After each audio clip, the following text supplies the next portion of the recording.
Hi, welcome back. My name is Yuna, and today we're doing part 2 of my highlighting Black authors video. It is February, which means it is Black History Month, and like I said in part 1, we should all be reading diversely throughout the entire year, but it doesn't hurt to use this month as a chance to feature some of my favorite Black authors. I'd originally meant for this to be one video, but it turns out I'm not God's strongest soldier, and my throat is so weak, and my voice was giving out at the end of the other video, so two-parter it is. Like in the first video, I'm going to be talking about some of my favorite authors and going through the works of theirs that I've read. And at the end, I'm also going to be talking about some Black authors who I haven't read yet, but I'm very excited to get to. Before I do that, though, I have to take a second and say that sometimes when I read or hear some of the discourse online about reading diversely, I just think it's so silly and it makes no sense to me. It's just baffling to me that sometimes people talk about reading diversely like it's a chore or some sort of mandate. Like, why wouldn't you want to read diversely? Why wouldn't you want to read about these incredible worlds and magics and peoples and stories? Like, what? Like, really, you're doing yourself a favor. Why would you deprive yourself of these incredible books? I don't know, like if you're someone who is weirdly on the fence about reading diversely or have a thorn in your side about reading diversely, then maybe just think of it as you're giving yourself more options. Like, what do you have to lose by reading more incredible books? I don't know. In terms of reading diversely, one of my personal goals, which I mentioned in the previous video, is to read more translated fiction by Black authors. Most, if not all, of the books that I'm talking about in this video and the previous video are books that were written in English, so I would really just love to diversify my bookshelf a little bit and get some more translated works on there. That said, let's move on to the authors I want to talk about today. Now, do you want sort of brutal speculative fiction or science fiction or Afrofuturism with sort of a prophetic edge? And then you have to pick up Queen Octavia Butler. She has, I think, about 13 books published, and I've only read these two, but let me tell you, these two rocked me. In this duology, which is Parable of the Sower and Parable of the Talents,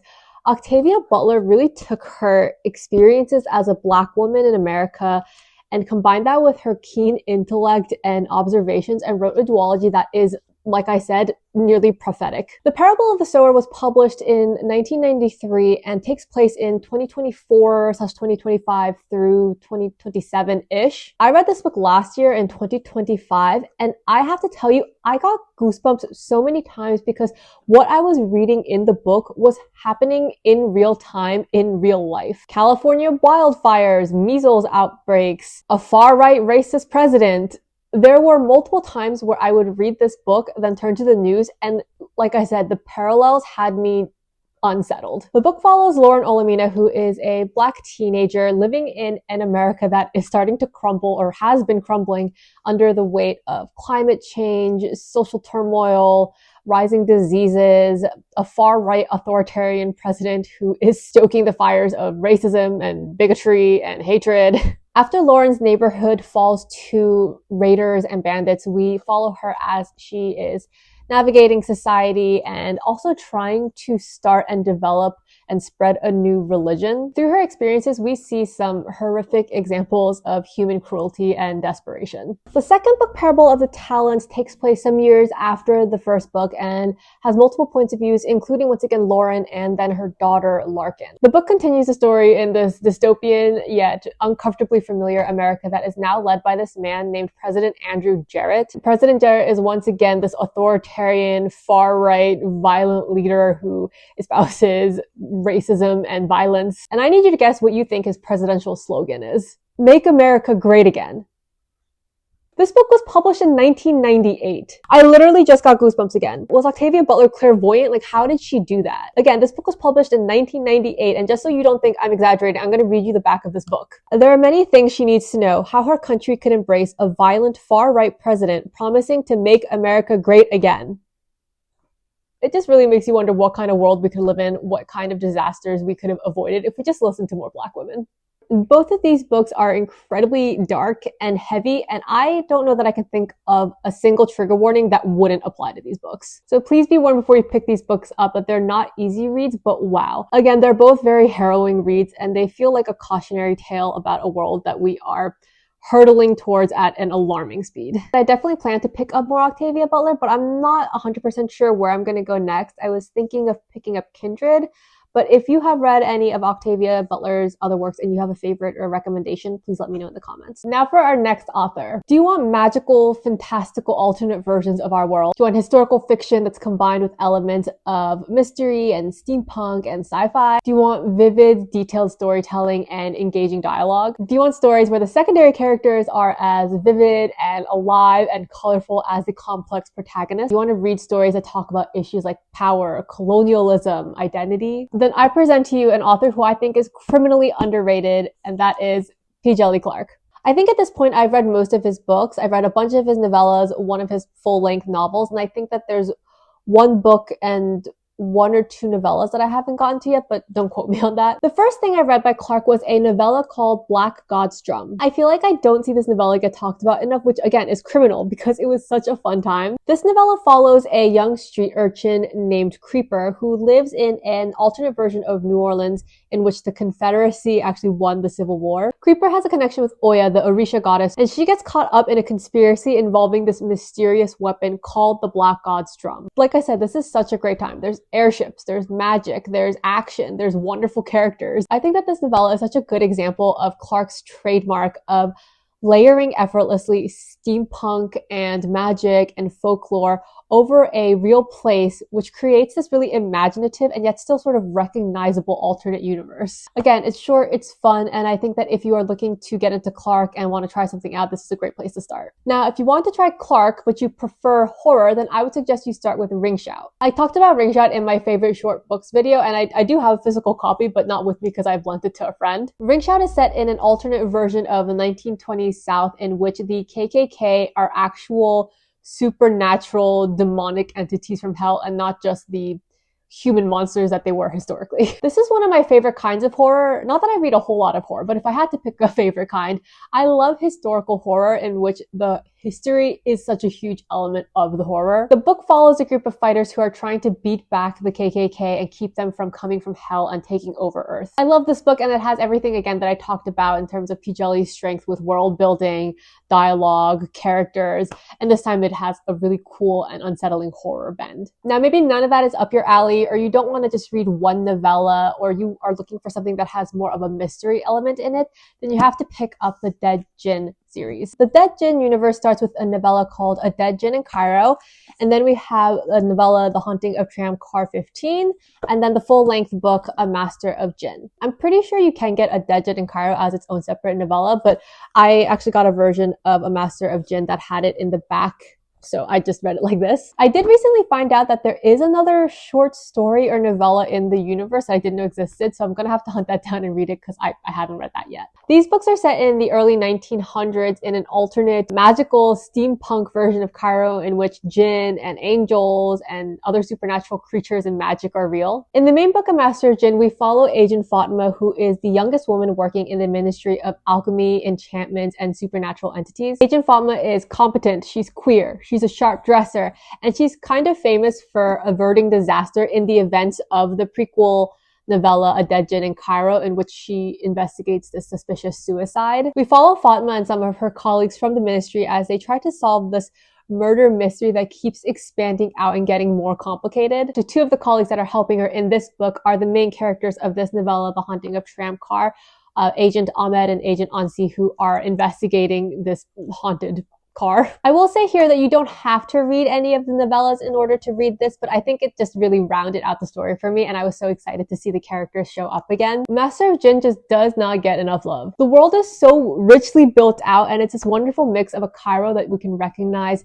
and also this fantastical steampunk version that's so beautifully built out. There's a female protagonist, there's a sapphic relationship, there's absolutely standout secondary characters, and even an element of unsettling / creepy imagery or happenings. I think if you're a fan, like I am, of the Shadow of Leviathan series, which is made up of A Tainted Cup and A Drop of Corruption, then you should definitely pick up this series. They are unique stories in and of themselves, and they're not the same, but they have some of the same strengths in terms of world building and eeriness and really good dialogue and characters. Hi, baby, you want to say hi? Miss Lucy came to say hello. Say hi, baby. Yes, she is still in her shirt, but we are trying some new medication to see if we can't get this poor itchy lady feeling better. Yeah, my love. She's such a good girl. I love her so much. My baby. My only real complaint about this book is that I thought that the reveal was just a touch predictable if you're paying attention. And there were times at which I thought that the very colorful secondary characters almost overshadowed the main character, but that's me nitpicking. I had such a good time and I would absolutely recommend people read this book. Also, the whole Dead Jinn series has some of the most incredible accompanying book art I think I've ever seen. I'm gonna put it around the screen for you now. I remember seeing this art and being blown away. I thought it was so beautiful and I would honestly want these just as prints to have around my home. Anyway, I'm a huge fan of djeli Clark. I think he is just so incredible. I think he deserves so much more love and recognition, and I am eagerly waiting to see what else he does. Last week I mentioned James Baldwin as someone who I thought should be a foundational author for readers, especially American readers. And this week I have someone who I feel similarly about. Are you looking for emotionally dense books and thought-provoking Black classics that talk about race and identity and sexuality and Black life and Black culture in America? Do you want lyrical, poetic, impactful prose? Do you like magical realism? Then you should definitely read the first African-American woman to win the Nobel Prize in Literature, Toni Morrison. I've read 3 of Toni Morrison's works, but 2 of them I read over a decade ago at this point, and I would like to reread them because I honestly don't remember them that well. I'll start by talking about the one that I read more recently, and I don't even know if I'm pronouncing this correctly, but it is the short story Recitative is a really short read. I think it's only 30 or 40 pages. It follows the evolving relationship of 2 girls who meet at an orphanage and evolve into womanhood and sort of intermittently and randomly cross paths throughout their lives. What is so interesting and trippy about this book is that one of the girls is Black and one of the girls is white, and you're never told which is which. Even though I finished reading this book and reread it, I'm still not 100% who is white and who is Black. Every time that I thought that I'd figured it out, something would happen to trip me up, so I don't know. The story is so creative and expertly done, and it could not have been written, in my opinion, by someone less intimately knowledgeable about race and racism and the many sort of subtle ways that they affect a person and their relationships and how they move through the world. If you're looking for an entryway into Toni Morrison and you don't want to commit to a full book yet, like I said, it's such a quick read and it's still really interesting, so I would highly recommend it. If you have read the story and you have thoughts on who is Black and who is white, please leave them in the comments because, like I said, I'm still not confident that I know. Now for the 2 books that I read a while ago and don't remember as well. I'll start with Song of Solomon. This follows the life of Macon Dead III, also known as Milkman. Now I truly have the haziest memories of this book, and I'm unsure if this book spans multiple generations or if it just has multiple generations of his family incorporated. From what I remember, it's the story of Milkman and his family legacy, and him trying to understand himself in relation to all of that. I wish I could say more, but like I said, I really don't remember, but I do plan on rereading it, so I will report back. The other book, which I think is the first Toni Morrison I ever read, is The Bluest Eye. I also just realized that I had pressed flower petals in this book probably like 10 years ago, and I just found them now. You can tell how long I've had this book because the edges are so yellowed. I'm pretty sure I read this, I don't know, maybe 15 years ago at this point. Even so, I strangely remember this one a little bit better than I remember Song of Solomon. This book is narrated by a young girl named Claudia, but it's about her foster sister Piccola, I'm not sure how to say it, so I'm gonna say Piccola. Piccola comes from a troubled home and family background, and she has really internalized some awful things that she has said to her, like she is ugly and unlovable and unwantable because of her dark skin and Blackness. Because of this, she's come to yearn for blue eyes, which she sort of equates to whiteness, and believes that if she could have blue eyes, she would be more lovable and people would want her. From what I remember, Claudia and Piccola, who are both young Black girls, are quite opposite each other in terms of their sense of self-assuredness or self-worth. I also remember that it is pretty dark and has some really heavy subject matter. Again, I do hope to reread this in the near future, so I will report back once I have. I think the next book of Toni Morrison I would like to read is Sula, which is about actually 2 girls. And now that I'm thinking about it, it seems to be a reoccurring sort of theme with Toni Morrison's work. We had the 2 girls in Recitative. We have the 2 girls in Bluest Eye and the 2 girls in Sula. But as far as I can see, they're quite distinct stories, even if they have that similar framing. I wasn't sure if I wanted to read Sula or Beloved next, but I'm pretty sure that right now I'm feeling more called to Sula. But either way, you will absolutely be seeing more of Toni Morrison from me. So those are the authors that I have read and wanted to recommend. And now I'm going to talk about some authors who I haven't read yet, but am very excited to get to. The first is gyasi. Ya is a Ghanaian American writer who has published Transcendent Kingdom, and her debut novel was Homegoing. I've heard that the 2 are quite different in that Homegoing spans multiple generations and has this more broad sweeping scope, whereas Transcendent Kingdom really focuses on the life of one Ghanaian American PhD student. I had intended to start with Homegoing because I had seen it recommended more often. I actually don't think I even knew that Transcendent Kingdom existed, but I saw and was able to pick up Transcendent Kingdom when AU's bookstore had a 50% off sale. So I'm happy to start with Transcendent Kingdom, and I will for sure be picking up Homegoing when I can. The next author I'm excited to read is Jesmyn Ward. I don't currently have any of her books, but Jesmyn is an American writer who I believe has 5 books that are set in the American South. I'm not positive if all of them are set in the South or if the majority of them, but I know that at least many of them are. Fact check me if you have to, but I'm pretty sure she is the only woman and the only African American to win the National Book Award for fiction twice. From what I understand, she writes a lot about community and family, focusing on poor, marginalized Black communities in the rural South. I honestly don't know where to start with Jesmyn Ward. I think I was just going to go in publication order, but if any of you have read Jesmyn and have any favorites or any suggestions on where I should dive in, please let me know in the comments. Next is an author who I am really excited to get to, and that is Moses Osei Utomi. Now, if I had to pick amongst the authors that I talked about in this video and part 1, in terms of authors that I haven't read yet, who I am most excited to get to, it would be a pretty close tie between River Solomon and Moses. I have and am just so excited to get to his adult fantasy trilogy of novellas, which is called the Forever Desert series. Don't quote me on this. I think these technically can be read as connected standalones, but I'm definitely going to be reading it in order as a trilogy because I think that's probably the best way to get the full effect. The first book is The Lies of the Ajungo, the second is The Truth of the Eleke, and the third is The Memory of the Ogisi. Before I talk about each of these books, we need to take a moment for these covers because the art is so stunning. I'm sure you can't see it that well on camera, but I just love how each of the books have this mirroring of a city or structure with a person.